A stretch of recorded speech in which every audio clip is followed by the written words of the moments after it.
O Ministério da Saúde prorrogou para 7 de dezembro o prazo de inscrição no programa Mais Médicos. Em Santos, a Prefeitura garante que a atual estrutura supre a demanda. Desde que apareceu a notícia de que Cuba abandonou o programa Mais Médicos, surgiu uma grande preocupação entre as prefeituras. Na nossa região, na Baixada Santista, são mais de 160 profissionais que atuam pelo programa. Em Santos, são 8 médicos cubanos que devem deixar o cargo. Eu vou conversar agora com o secretário de Saúde de Santos, Fábio Ferraz. Secretário, qual o tamanho do impacto? É um problema? Na verdade temos um problema, mas um problema com pouco impacto, né? No dia 21, o pessoal já não veio trabalhar, os 8 médicos atenderam uma recomendação que vem da própria OPAS e não compareceram ao trabalho. Qual foi a nossa ação? Nós conversamos com outros profissionais para, de certa forma, ocupar essa ausência desses médicos que não compareceram e não tivemos grandes transtornos. Só para se ter uma ideia, em média, isso é claro que é uma média, né? 17 consultas são realizadas por cada um dos médicos na nossa atenção básica todos os dias. Então a gente teve alguma dificuldade no dia 21, no dia 22, com a ausência desses 8 profissionais, mas conseguimos, de certa forma, repor esses quadros e estamos com a normalidade acontecendo sem nenhum tipo de intercorrência. O edital do Ministério da Saúde prevê 8.517 vagas. 98% delas abertas em decorrência da saída de médicos cubanos do programa. Para a Baixada Santista estão previstas 84 oportunidades. São 29 para Guarujá, 18 para Praia Grande, 8 em Santos, 8 em São Vicente, 5 para Cubatão, Itanhaém, Mongaguá e Peruíbe, 1 em Bertioga. As inscrições seguem até 7 de dezembro.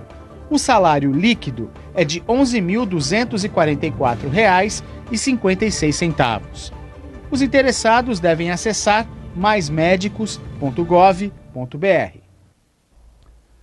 2 sargentos da Polícia Militar participaram na madrugada de hoje de uma ação inusitada. Durante um patrulhamento pelo bairro Guilhermina, em Praia Grande, eles foram surpreendidos por um veículo em alta velocidade que, ao avistar a viatura, pararam e pediram ajuda. No carro, os pais com uma bebê recém-nascida já quase desacordada. A pequena Lorena havia se engasgado com leite materno. A mãe entregou a criança ao cabo Pereira, que prestou os primeiros socorros. A bebê logo começou a respirar e foi encaminhada ao Hospital Irmã Dulce, onde passou por exames e recebeu alta. O trabalho dos PMs ganhou destaque nas redes sociais. A temporada de cruzeiros no Porto de Santos começa amanhã. Até abril, cerca de 610 mil pessoas devem passar pelo terminal marítimo da cidade. Nesta temporada, Santos vai receber 11 navios, sendo 5 deles com escalas regulares. Ao todo, vão ser 100 dias de operações, a primeira delas neste sábado. Com capacidade para 4.300 passageiros, o transatlântico Fantasia da MSC atraca às 7h30 da manhã. O navio segue para Búzios, no Rio de Janeiro, e retorna na terça-feira. O mini-cruzeiro é temático e vai contar com a presença do cantor Wesley Safadão. A previsão é que 610 mil pessoas passem pelo terminal marítimo do Concais até 13 de abril. O movimento esperado é cerca de 30% maior do que na última temporada, quando 470 mil passageiros vieram à região. E um eletricista morreu na tarde de hoje enquanto fazia uma manutenção em um equipamento no Armazém 14, no Porto de Santos. O homem foi atingido pelo braço hidráulico de uma pá escavadeira. O corpo de bombeiros chegou a ser acionado, mas a vítima morreu no local. Depois de exigir a desativação do prédio da Escola Técnica Estadual Escolástica Rosa, na Aparecida, em Santos, o Ministério Público do Trabalho admite aceitar as atividades no local até o final do ano letivo. O órgão exige comprovações técnicas de que a unidade de ensino não apresenta risco à segurança de estudantes e funcionários. A Defesa Civil prepara um laudo que deve ser apresentado na semana que vem. A dilatação do prazo atende a um pedido de alunos, professores e coordenadores para não prejudicar o calendário letivo, que se esgota em 18 de dezembro.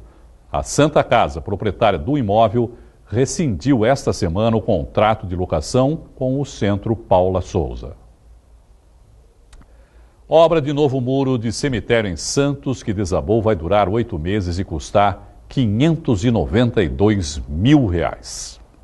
A construção de um novo muro de 460 metros de extensão no entorno do cemitério municipal Areia Branca, em Santos, vai custar R$ 592 mil.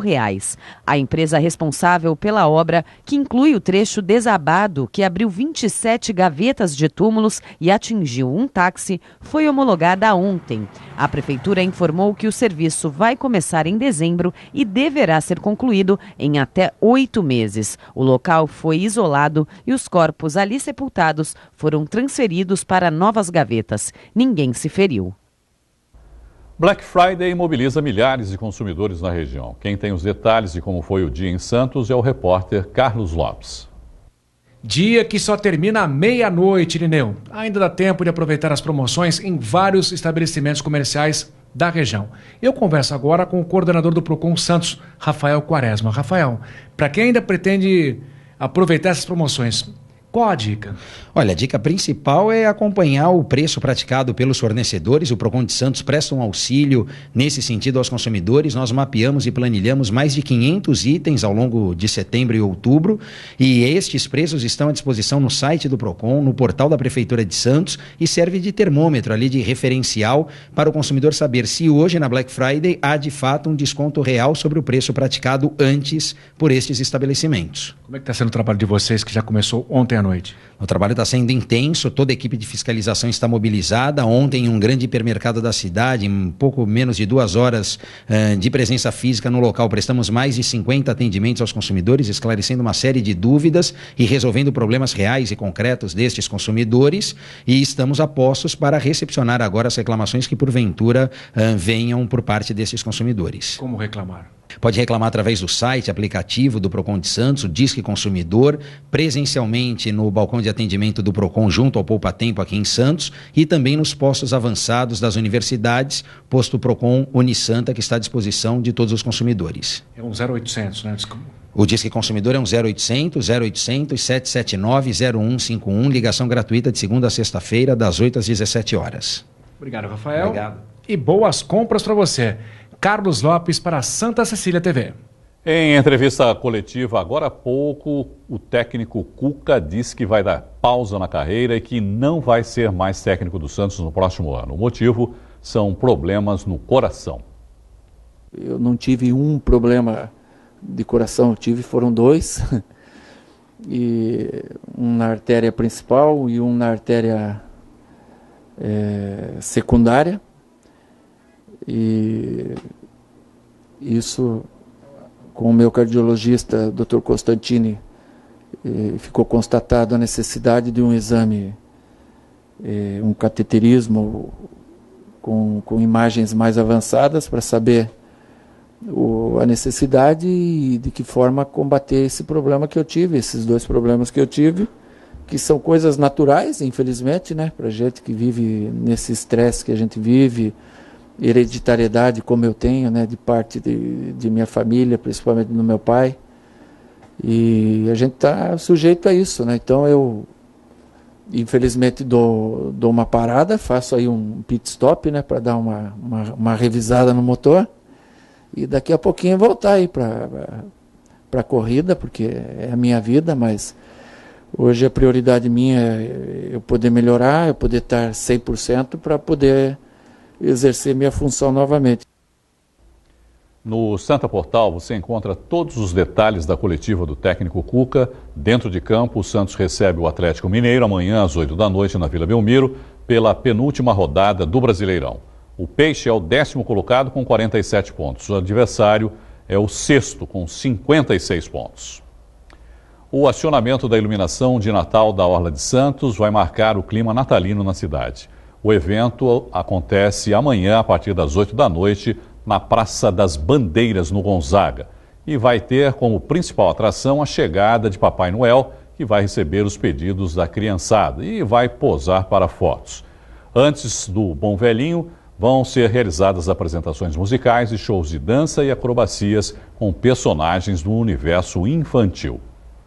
O candidato à presidência da OAB São Paulo, Caio Augusto Silva dos Santos, esteve hoje na Unisanta. Assim como em Santos, a eleição na capital acontece na próxima quinta-feira.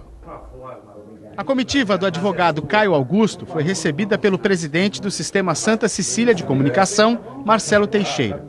Uma conversa informal e descontraída, mas com um significado muito importante. A visita confirma o posicionamento da instituição em ser um espaço aberto à democracia. A instituição, como um complexo educacional, através do próprio sistema de comunicação, deve exercer esse trabalho e nós, de uma forma natural, recebemos todos os candidatos, independente da nossa preferência, óbvia, mas todos os candidatos são muito bem recebidos, são apresentados aqui à própria comunidade acadêmica e visitam todas as instalações do campus. O advogado Caio Augusto é secretário-geral da OAB São Paulo e vai disputar a presidência da entidade. As eleições acontecem no próximo dia 29.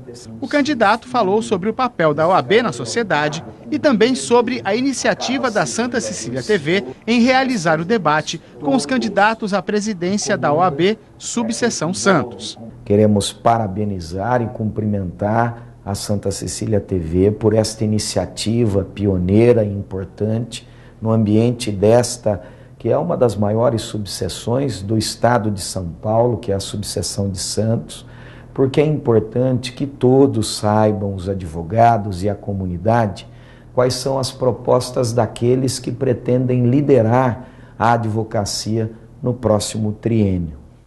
Dando continuidade à série de entrevistas com os candidatos à presidência da OAB Santos, depois de José Luiz dos Santos, da chapa 4, Matheus Cury, da chapa 2 e Joaquim Fernandes, da chapa 5, eu converso agora com Marcelo Pavão de Freitas, representante da chapa 3.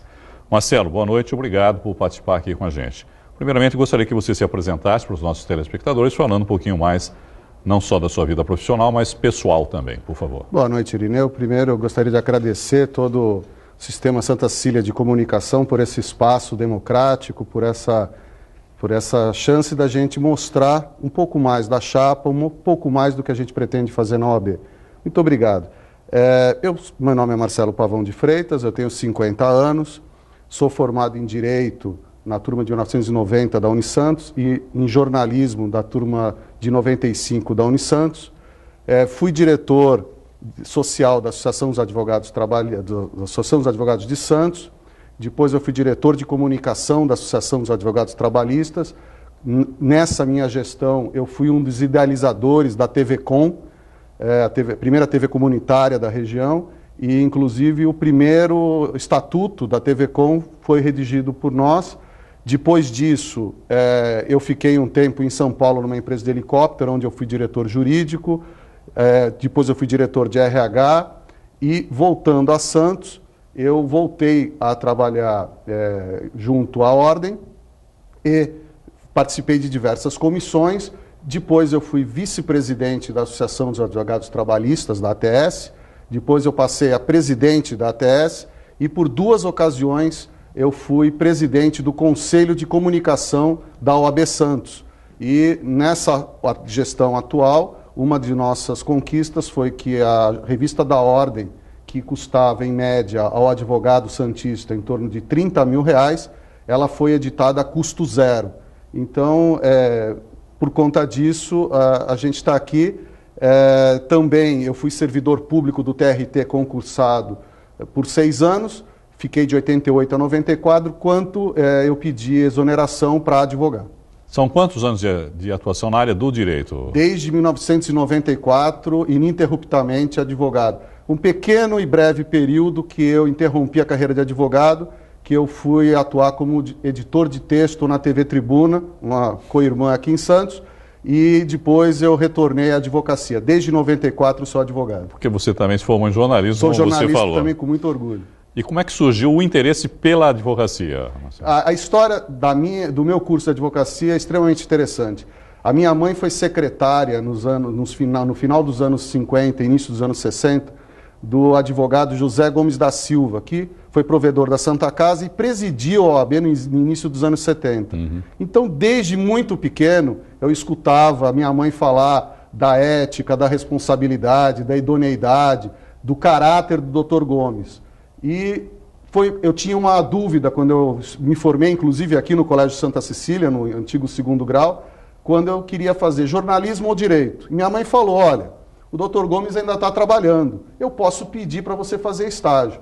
E graças a essa vontade da minha mãe, eu obtive meu primeiro emprego, como eu fui o último estagiário do Dr. Gomes, inclusive pouco antes da esposa, da viúva dele morrer, ela me doou toda a biblioteca pessoal dele, e depois de formado em Direito e quando eu era servidor público concursado, eu fui fazer jornalismo. Então eu consegui fazer as duas e eu sou advogado por essa influência do Dr. Gomes. E por que a decisão agora de se candidatar à presidência da Ordem? Então, Irineu, desde 94, quando eu saí do fórum para advogar, eu comecei a trabalhar com o Dr. Manuel Roberto Hermídio Ogando, que já era diretor da Ordem, ele já exercia, e eu fui ajudando diversas atividades do Dr. Ogando. Então, como eu te falei, eu participei de diretorias das associações dos advogados de Santos, trabalhista, na OAB e conselhos, e eu fui trabalhando muito e conhecendo por dentro a OAB. Então, eu fui ganhando experiência ao longo de todos esses anos de saber como que funcionam os meandros da OAB e por que eu saio candidato. Porque dá para melhorar, dá para ser melhor, dá para inovar e precisa se mudar a mentalidade. São as mesmas pessoas que ficam se revezando no poder nos últimos 30 anos. Então, dá para você ser diferente sem ser inimigo, sem briga, sem nada, mas dá para mudar. É a primeira vez que você se candidata? É a primeira vez que eu me candidato. E quais são as suas propostas para a OAB? Então, inicialmente, a gente dividiu as propostas entre curto, médio e longo prazo. Imediatamente, nós vamos fazer um estudo para um aproveitamento melhor das instalações da OAB. Porque o prédio foi construído, a Casa 1, o prédio da OAB, foi construído depois a Casa 2 e a Casa 3, e eles foram sendo adicionados. E há necessidade de um melhor aproveitamento. Por exemplo, na Casa 3, existe um andar que está completamente abandonado, está inoperante. Nós queremos fazer essa mudança para instalar imediatamente um escritório de coworking para os advogados, onde os advogados poderão atender clientes na OAB, com toda a infraestrutura da OAB, com mesas, salas individualizadas e computadores, sem problemas fora. Ou seja, você não precisa gastar dinheiro com isso. Além disso, nós queremos fazer uma gestão muito forte em cima do plano de saúde, para abaixar e melhorar o plano de saúde do advogado. Porque hoje está muito caro, o advogado não está conseguindo pagar, muitos estão saindo. Além disso, a gente está querendo pensar, e vamos instituir também, um escritório de apoio aos advogados, tanto iniciantes como os mais experientes, para gerenciamento dos seus escritórios, para melhor aproveitamento dos seus escritórios, para tentar otimizar os custos. Porque hoje, o que nós enfrentamos? Existem muitos advogados com situações que ficam escolhendo que conta vão pagar. Então, muita gente pergunta, e desde que eu comecei a advogar, assim, por que eu pago? O que a OAB faz por mim? E nós queremos responder essa pergunta. A OAB pode sim fazer mais pelo advogado, a OAB pode sim ser mais, desde que se queira. E para isso a gente tem que derrubar barreiras, a gente tem que trocar as peças. Uma das nossas bandeiras somos contra a reeleição. Então essa é a primeira e única candidatura minha, porque ganhando nós iremos preparar novas lideranças, novas pessoas para as próximas eleições. Qual é a composição da sua chapa? Quem são as pessoas que apoiam você nessa candidatura? Então, uma das coisas que a gente deixa bem claro é o seguinte: o cargo mais importante da OAB, a função mais importante, não é o presidente da OAB, é exatamente o tesoureiro. Se o tesoureiro é uma pessoa ética, honesta, que trabalha de acordo com as leis, a OAB já tem 50% do seu trabalho. E quem que eu escolhi? A pessoa... Pode existir pessoas iguais, mas dificilmente vai ter uma pessoa mais honesta e mais ética do que a minha chefe, Suzane Santos Pimentel. Primeira mulher a presidir a Associação dos Advogados Trabalhistas, participou de diversas comissões dentro da OAB e ela é nossa tesoureira. Então, assim, eu fico tranquilo porque eu tenho que ter 101% de confiança no tesoureiro. Então, a doutora Suzane foi a escolha certa. Ela foi candidata na chapa, quando a doutora Tânia Sá foi candidata a presidente, ela foi candidata a tesoureira. As chapas do doutor Luiz Fernando, que é hoje o presidente, convidou a doutora Suzane também para compor, e a chapa do doutor Matheus também. Então, estou tranquilo quanto a isso. Meu vice-presidente é o doutor Adriano Ialongo, também, igual a mim, foi presidente do Centro Acadêmico Alexandre Guzmão da Católica de Direito, ele é presidente da Comissão do Jovem Advogado e tem todo esse conhecimento dessas novas gerações que estão chegando. Dr. Marcelo Nunes também atuou na comissão do OAB Vai à Escola, que é um importantíssimo instrumento de integração com a sociedade que ficou alguns anos parado e ele reativou. E a doutora Mariana Rezec Moruzzi, advogada militante também nas áreas trabalhistas, cíveis e consumidor, que é assessora do TED, Tribunal de Ética e Disciplina.